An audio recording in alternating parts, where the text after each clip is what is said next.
I'm going to tell you why Jayden Daniels and the Commanders are something that needs to be reckoned with. I think Julian Council might tell me to hold on for a minute. We'll do it today on Locked On NFL.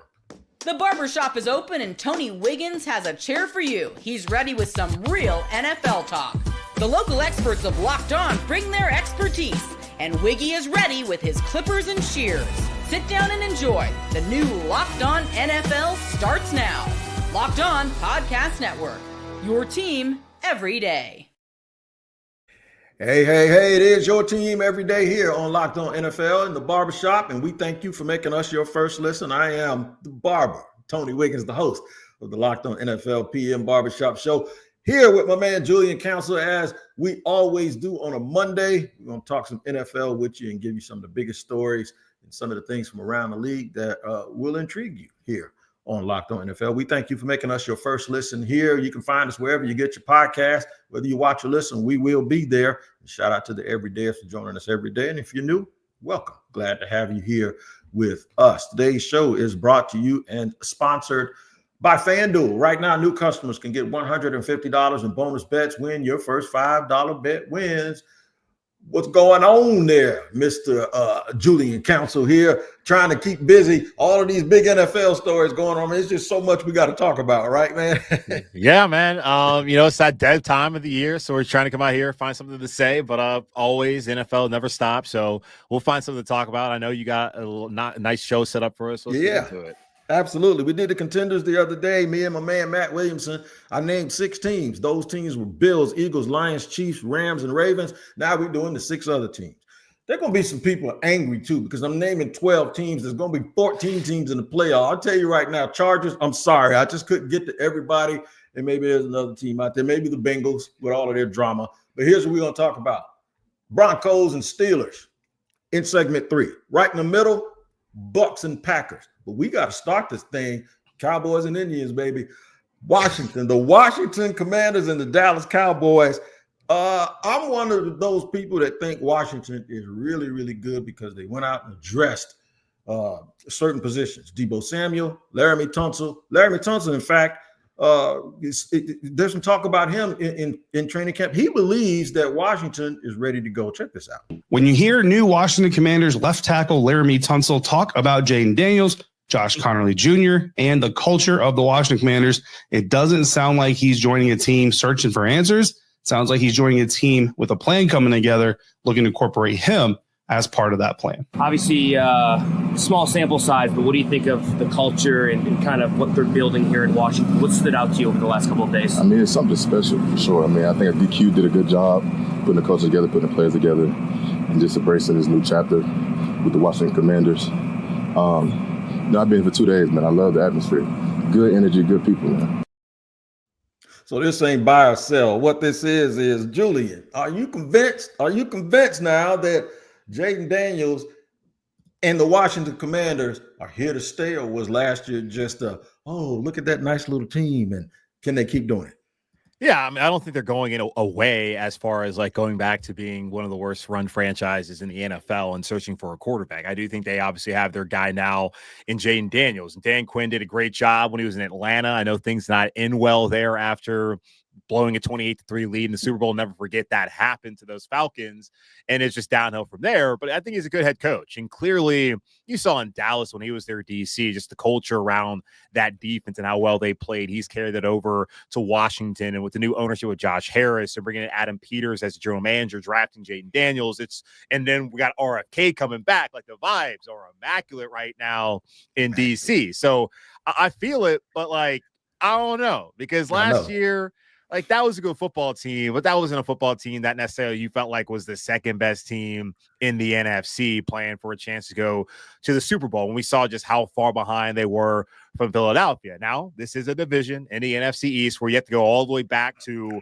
03-04 to find back-to-back winning champions. So in all likelihood, the Eagles are not going to win the NFC East again, just based off the last 20 years of history, which means it's either going to be Dallas or Washington. And if Washington does that, then they're going to have a pretty good chance to get back to where they were last year. But where's the pass rush? Don't have any edge rushers right now. Bringing in Debo is great. I love that. getting Laramie Tonsel's great. I love that. But like defensively, that was their Achilles heel. And will they be good enough getting after the passer in order to take that next level and truly be one of those upper echelon teams and a true Super Bowl contender this upcoming season? I think when you look at all of these contenders, that's the one thing Washington doesn't have that most of these other teams do have. They can really, really get after it on defense. Like the team I'm about to mention, the Cowboys. Oh, they ain't got no problem rushing the passer. They got one of the best pass rushers in the National Football League. But they got a new wide receiver. Check out the boys from Locked On Cowboys talking about Mr. Pickens. George averages about 2.25 per route run, right? And the Cowboys wide receiver 2 in the last 3 to 4 years has averaged somewhere from 400 to 500 routes per season. So I think, he's going to get somewhere probably – he's normally getting north of 20% of target share with when he was with Pittsburgh, because he's basically the de facto wide receiver 1 for most of those situations. And I think that he's probably going to get somewhere, looking at the Cowboys numbers, somewhere closer to like the 15%, 16% target share. So I think that all kind of puts him in striking distance. Like all of that kind of adds up to hovering right around 1,000 yards. And I think that, with the added attention being drawn away from CD, he's going to maybe even increase a little bit his yards per reception. So I'm going to predict that he does make it over 1,000 yards. Boy, we're going to have some think pieces this year when it comes to the Cowboys, aren't we? I mean, CD sitting there, man, throw you the ball, you're getting 7,000 targets and still look like he wasn't happy. Those targets are going to go away. If they don't, some of them don't go away, then you're going to have George Pickens in the contract year with his lip over there poked out. This is going to be must-see TV this year for Dallas, isn't it? Yeah, I feel like the George Pickens aspect of this is the only thing to be concerned about, other than obviously it's days of our lives constantly with the Dallas Cowboys because they are owned by a one Jerry Jones. So we'll see. But when I look at this roster, what's there to be concerned about? Honestly, you look at it, you bring up Micah Parsons, one of the best, not just pass rushers, but defenders in the entirety of the NFL. They re-signed Osa Zigizua, who was awesome last season. And then you look at just that corner. Deron Bland's still there. Trevon Diggs is there. I love the 3rd round pick, Siobhan Ravel Jr. out of ECU. Edge rusher wise, they bring in Donovan Ezeraku in the 2nd round, who I love that BC the last couple of years. I'm just trying to find defensively, what's there to be concerned about. Then offensively, okay, they're kind of retooling on the offensive line. But then they bring in a guy like Tyler Booker out of Alabama who talks about how he wants people to feel miserable when they play him in games. And that's the kind of attitude I'm looking for out of a football player. Cool, we can do the whole jersey swaps after the game, but during the game, I want you to destroy somebody. I want guys who hate people out there for 60 minutes in between those lines. So I just look at, and you got Dak Prescott back. And when Dak is healthy, the Cowboys win games. And when he's not healthy, like last year, the Cowboys don't win games. It's really that simple for this Dallas team. And brand new head coach, new system, maybe it's going to be to the point where they can finally win a playoff game. I guess if anything, you question what they have at running back. But I do think of a combination of Javonte Williams and Miles Sanders and I guess even Jaden Blue, they probably will have enough there. But this is a league where you got to pass to win. And they have a quarterback who can do that. It just comes down to the playoffs. Will that quarterback make enough plays to get this fan base to believe in him, which, he's going to have to basically get to the Super Bowl if that ever be the case. So I look at Dallas, and that would be personally just based off of the last 20 years of not having back-to-back division winners in the NFC East, my favorite to win this division with Dak healthy and what I think is a pretty rock-solid roster. No doubt about it. And some of these divisions are easier to pick than others. I said Buffalo was going to probably have home field advantage. I said that Friday because I think they're going to win just about every game in their division. If not, the Patriots might sneak up and get them. But other than that, I don't think they're going to lose a division game. And I feel that way about another team, the one in Tampa. They're dangerous. That's a dangerous team. If we don't watch out, man, Tampa, because of their division, my bad, Julian, Tampa's going to sneak up and be able to make some noise. We'll discuss them in just a second here on Locked On NFL.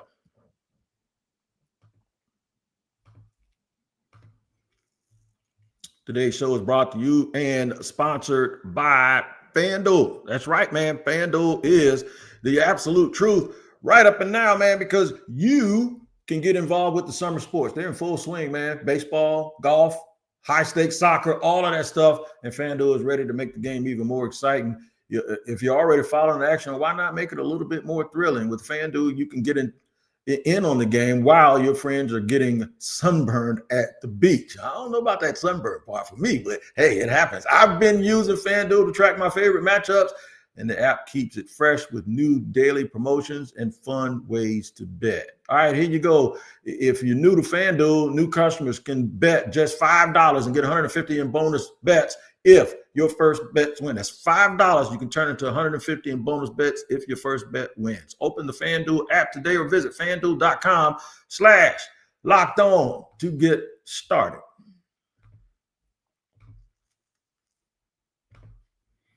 Rolling along here with my man Julian Council here on Locked On NFL, talking about contenders. This is the second edition. We named 6 players, 6 teams Friday. We named 2 more today.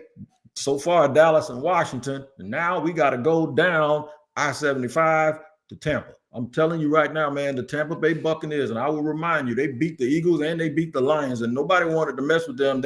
People are lucky Washington knocked them off because they were going to make a lot of noise, and they got a bunch of weapons. They drafted another wide receiver in the first round. This one they took last year, I think in the second or third round, that you really, really got to look out for, and that's Jaylen McMillan. Check this out. So who needs to be the most impactful player on offense if the Bucs are going to make a run at the Super Bowl?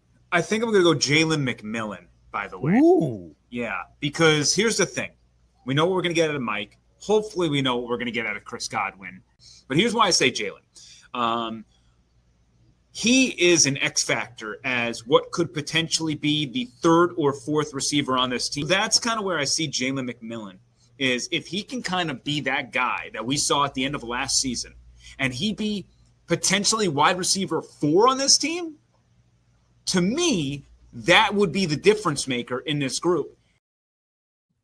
All right, you got Emeka Egbuka. You got Chris Godwin coming back from injury. Mike Evans is about 176 years old, but he's still going on. He's going to be a first ballot Hall of Famer. They got a lot of weapons, and you throw those running backs in with Rashad White and Bucky Irvin. Man, Tampa is loaded, and Baker Mayfield cannot complain at all about not having enough people to throw the ball to. Yeah, no question about that at all. And yeah, I mean, Bucky Irving, my God, he's just a tremendous player. And yeah, Tampa's got a lot of weaponry on offense. Definitely the best of any of those teams in the NFC South going into the season. Although, Carolina could potentially have some pretty good guys if they're able to step up in year 2. But yeah, like, the Bucs should be the favorite, absolutely, in the NFC South. When you are the favorite to win your division, that will put you in position to, again, host a home playoff game and have the opportunity to advance. And you're right. If they beat Washington, maybe they go to Detroit and they win that game, especially just knowing all the injuries that the Lions had and just some of the interception issues, the turnover issues that Jared Goff had in that game. Maybe it doesn't happen against Tampa, and they're right there in a position of Washington. Maybe we would have been having a conversation about Tampa prior to Washington on this show. I think they're a good team.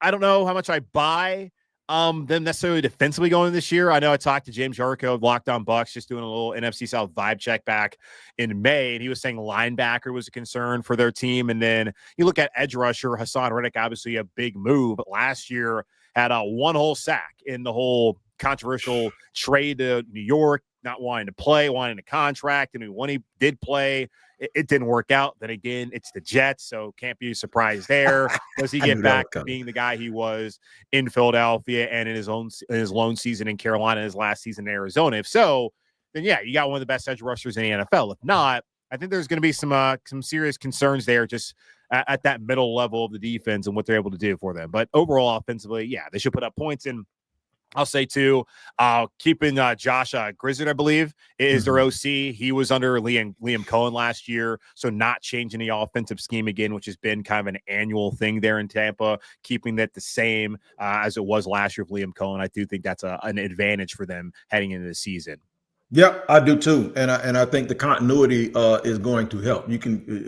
I like how they bounced back from losing Dave Canales and did real well. But you don't want to try to keep doing that all the time. You kind of do want to keep some of that continuity, and that's where like teams like the 49ers, the Rams, even Minnesota, they've been able to do that over the years and have that staff continuity. Green Bay is a perplexing team, and one of the best in the business is Peter Bukowski. I gotta include them in here because I think they roll out of bed and get 10 wins. That's just kind of what they do. But I just don't know how good they are. Listen to Peter Bukowski talking about the Green Bay Packers. But there's other players who I think can be filled tilters for the Packers. The first one that comes to mind is Tucker Kraft. I think he is ready to explode in year 3. The Packers want to get him more involved. This is an offense that we know has opportunities for the tight end. And I think this is going to be clarifying this season because, you know, Romeo Doubs is going to want to get his touches. Dontavian Wicks is going to want to get his touches. But they brought in Matthew Golden and Savion Williams to be impact players. Those guys are going to get opportunities too. And I think Matt LaFleur has to be a little bit more judicious versus egalitarian about where he allocates targets. Now, this offense is always going to be the ball find energy kind of team where it's like, if you're open, you're going to get the ball. And you may be the first read, you may be the third read, but if you're open, you're going to get the ball. I think how every offense should play, frankly. But so Kraft can be someone who you go, that guy, Matt LaFleur, empowering Jordan Love to say, let's just find ways to get him the ball. I don't care if he's the third or fourth read on a play. Like, if you don't like one, maybe go find 85. And I think that's something that they can lean on a little bit more. Oh, just dump the ball off. How about just a little chip release to Tucker Kraft? Give him that option on every play so you can go 1-2 release. That is a viable way to play offense, given how good I think Tucker Kraft can be. I think Peter does a really, really good job of explaining if you didn't know who Tucker Kraft was. And I think he is a really, really good player. He's actually outplayed Luke Musgrave, who was chosen in the second round in the same draft. He can be a very, very good player. But my big question about Green Bay is Jordan Love, the other dude he mentioned in there, who's going to throw him the ball. At some point, we gotta look and say, all right, Jordan, you got to prove it, man. Are you Jared Goff or Carson Wentz? Who are you? Because you're good. But it seems like we also make a bunch of excuses for him sometimes. Yeah, I'm curious to see how this situation plays out offensively, really outside of Jordan Love, because I mean Peter brings up the fact that they got a lot of mouths to feed there offensively, and Tucker Kraft is one of those. But you look at the wide receivers, like look at Tampa. We talk about how they have Jaylen McMillan as a young guy. They just drafted Micah Parsons, but then they have 2 veterans in Mike Evans and Chris Godwin. Like the rookies are going, the young guys are going to, defer to the vets. Like those guys are going to run the locker room and that wide receiver room. I just wonder in Green Bay, when you have Jaden Reed earlier this offseason talk about like, I'm the number one, I've been assured of that. And even though he's only entering his 3rd year in the NFL, and you got Dobbs, it's going to be a 4th year. Golden to this draft as a rookie. We'll see what happens with Christian Watson. He'll be a 4th year. Dontavian Wicks, a 3rd year. Savion Williams is a rookie. Like a lot of youth in that room, a lot of guys who are trying to position themselves to get their money. And I just wonder if that becomes a problem because it's still a very young team there in Green Bay. And that's the one thing I just wonder, will that be an issue just as far as the locker room vibes and chemistry goes? Because we see it all the time with receivers, man. All these dudes. All of them every single week complaining when they don't get the ball. Like AJ Green, like he's already reading a book. He's reading a book. Winning a Super Bowl, and he's out here reading a book. He's complaining. Like I'm just saying, like this is gonna be a problem in Green Bay. It's gonna be. So I'm just wondering, does that derail them? I'm not worried about Jordan Love. I'm worried about the guys who are gonna be yelling at Jordan Love, being like, "Give me the ball. I was open." It's like, okay, well, he was open. He was open too. Yeah. They're good, man. And I like that kid, man. Don't get me wrong. It's just that every time I find myself rooting for him, he kind of lets me down a little bit. Or his receiver drops the ball or somebody gets hurt and you can never get the full Jordan Love. I'm going to tell you why I like Jordan Love, too. I'm going to be honest with you. There's a radio dude down there that I disagree with. He said Jordan Love is going to be the worst quarterback ever taken in the first round. And since then... What? Yeah, he was terrible. Well, okay, all right, he said that way back then. Okay, yeah, this is not like a recent thing. No, he said this is when he was drafted. He said it was a big mistake, and I've been waiting for him to eat crow, and he ain't done it yet. But it wasn't a big mistake. The kid can play. I'm just kind of looking forward to it. You said earlier you got to be able to pass the ball in this league, and I agree with you. But you also have to be able to run. And we're going to talk about 2 teams that play defense and run the football. That's the Broncos and the Steelers. But their ability to pass the ball is probably going to be what determines how far their season goes. We'll talk about that in just a second here on Locked On NFL.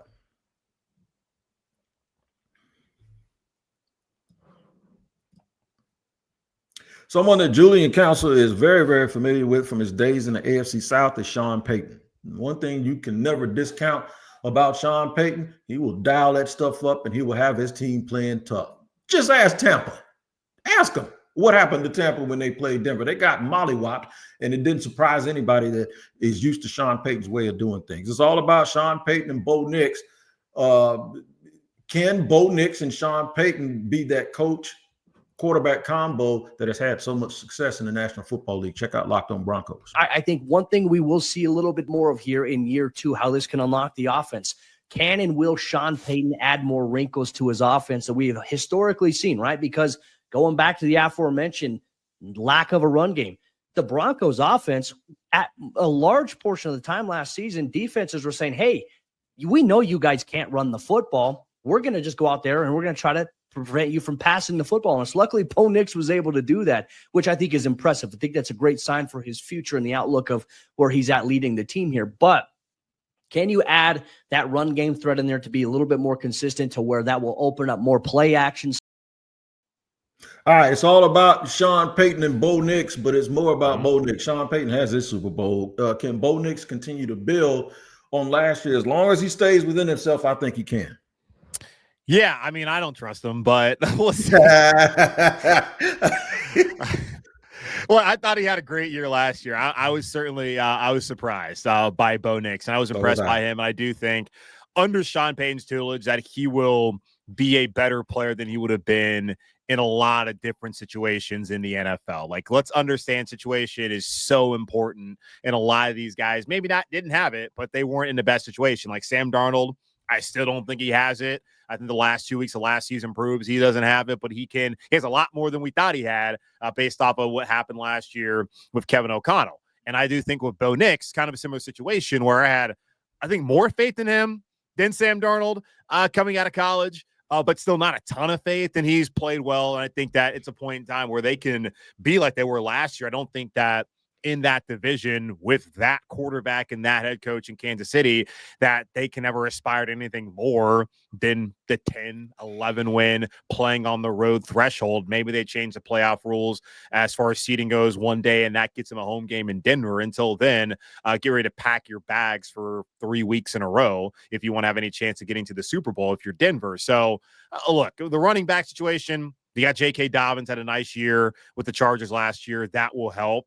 But like, again, they're in the AFC West. They don't have a quarterback who is ever going to be anywhere close to as good as Patrick Mahomes. Andy Reid, I mean, Sean Payton, Super Bowl winner. We understand that. Yep. He ain't Andy Reid. Like, this is not a roster that is going to be capable of winning that division and winning 3 games on the road in the playoffs, which would, in all likelihood, mean playing at Arrowhead. So it's just, I don't see it.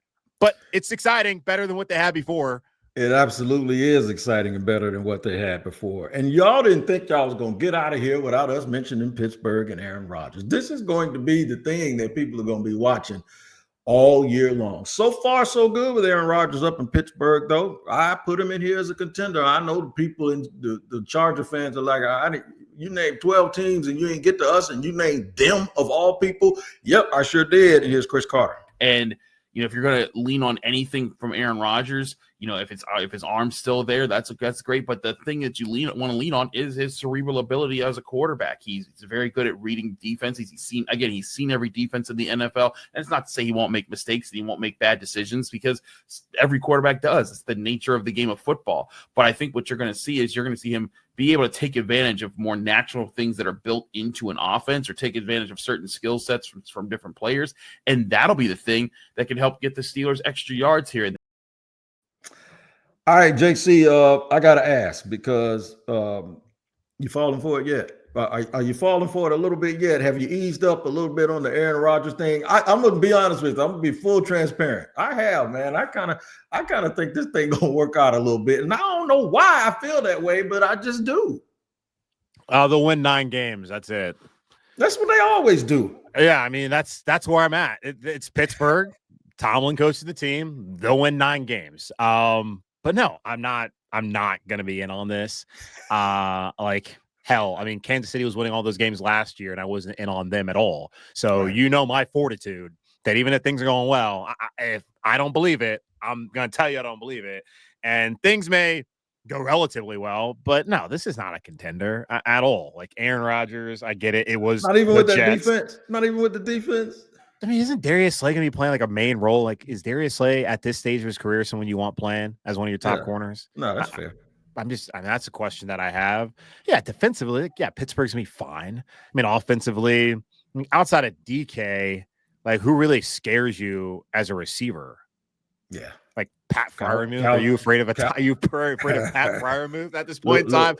Luke Calvin Austin, maybe. No, I'm never gonna be in on this. I'm sorry. Like, cool. It's Aaron's there. That gives Steelers fans, if they want to buy into it, any sort of false hope that this team could do something more than just win 9 games this upcoming season. They're not going to be better than Baltimore.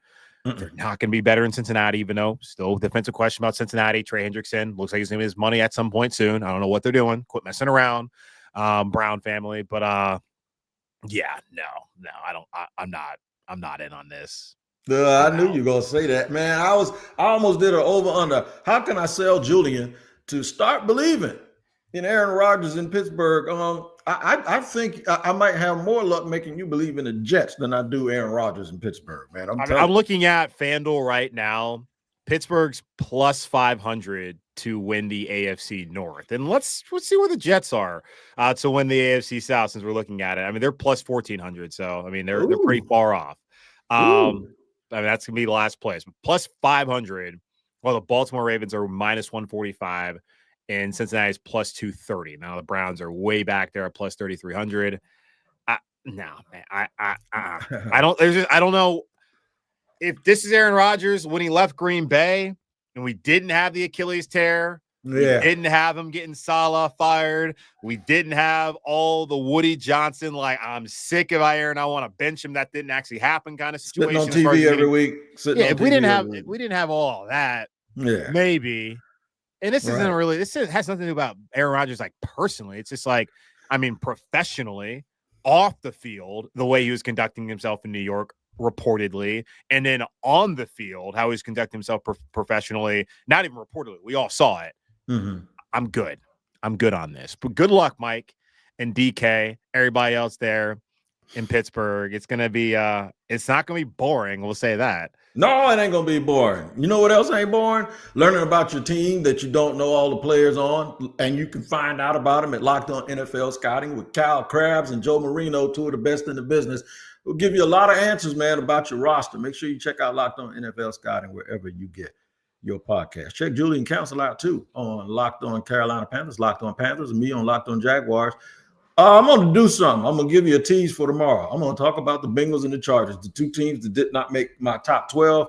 And y'all tune in, man. The Chargers, my boy Drogy and my boy Wade out there. I'm going to say good things about you, not so much for the guys in Cincinnati, even though I love y'all to death too. All right, for Julian Council, Tony Wiggins, you guys make sure you check in the Locked On NFL. Check Tyler Rowland out early in the morning. The Madman's going to wake you up with the AM show, and I'll be back tomorrow in the barbershop to talk about those Chargers. We'll see you.